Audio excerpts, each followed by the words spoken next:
Matur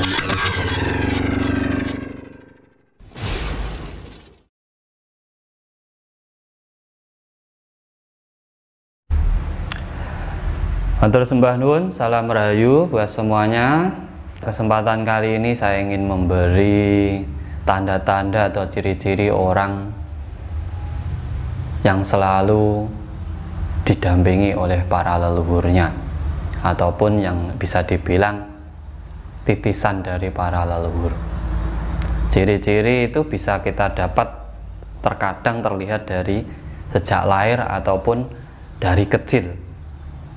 Nah, dari semua cucu-cucu orang ini tidak semuanya mendapatkan kanugrahan dari para leluhurnya. Contoh-contoh ataupun ciri-ciri dan tanda-tandanya diantaranya dari kecil anak ini biasanya dablek, nakal, semaunya sendiri, susah diatur. Karena itu simbol dari sebuah kebebasan dalam kita menentukan sebuah kehidupan.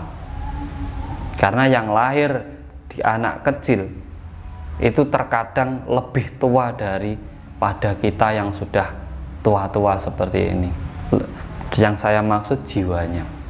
Jadi kita harus menyadari bahwa yang lahir di anak-anak sekarang ini jiwanya itu justru lebih tua daripada kita yang sekarang. Kalau umur tua kita, tapi kalau soal jiwa sebenarnya ini adalah regenerasi dari para leluhur-leluhur terdahulu. Itu salah satu tandanya dablek ya. Yang kedua, di saat usianya sudah menginjak dewasa, anak ini akan senang menyendiri ataupun melakukan tirakat. Jadi tirakat ini tidak ada yang menyuruh. Tahu-tahu dia berpuasa ataupun menyendiri dalam kamar. Dan tanda-tanda yang ketiga, anak ini biasanya diberi kelebihan mengetahui setiap apa yang akan terjadi. Makanya dia sering melarang orang lain kadang, jangan ke sana, hati-hati. Sebenarnya dia sudah mengetahui, kalau dalam Jawa weruh sadurunge winarah. Jadi mengetahui kejadian yang belum terjadi pada dirinya sendiri, pada keluarganya, bahkan kepada teman-temannya atau orang lain.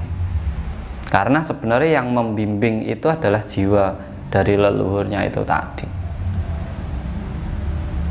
Dan yang keempat, anak ini dalam mendalami sebuah keilmuan itu akan lebih cepat tanggap ataupun memiliki kecerdasan di atas rata-rata. Karena apa? Karena dia hanya mengulang.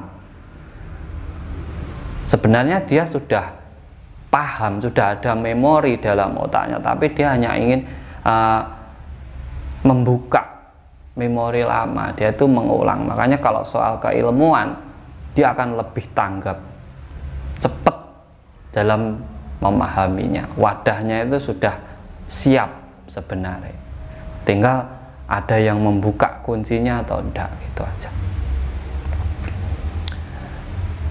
Dan yang terakhir, dia akan lebih senang dengan ajaran-ajaran leluhur ataupun adat budaya dari leluhur. Walaupun dia sudah ingin mendalami sebuah keyakinan, tapi dia nanti akan kembali ke ajaran-ajaran leluhurnya.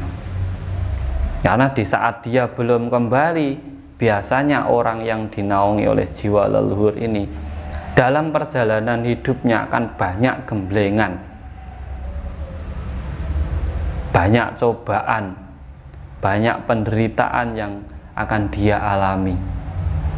Sebenarnya itu untuk menggembleng raga dia, agar apa? Jiwa yang ada di dalamnya ini benar-benar menyatu dalam dirinya, sehingga di saat dia dewasa, dia sudah siap menjalankan ilmu yang ada pada jiwanya ini, itu dia tidak akan sombong ataupun semena-mena menggunakan ilmunya. Makanya di saat sampean mengalami kepahitan hidup, kesusahan, ataupun penderitaan yang luar biasa, jangan terburu-buru mengeluh. Sadarilah mungkin leluhur panjenengan itu juga orang-orang hebat yang memilih raga jenengan dengan gemblengan yang luar biasa. Agar apa? Agar menjadi wadah dari jiwanya, sehingga di saat sampean menyadarinya dan sampean kembali ke ajaran leluhur dan mendalami lagi keilmuannya, itu sampean di situ baru akan menyadari bahwa sebenarnya perjalanan yang sampean jalani, yang sampean lakukan selama ini ternyata menuntun sampean ke arah ke situ. Makanya jangan heran di saat satu keluarga jenengan ada yang bandel sendiri, jangan heran, itu memang dari para leluhurnya.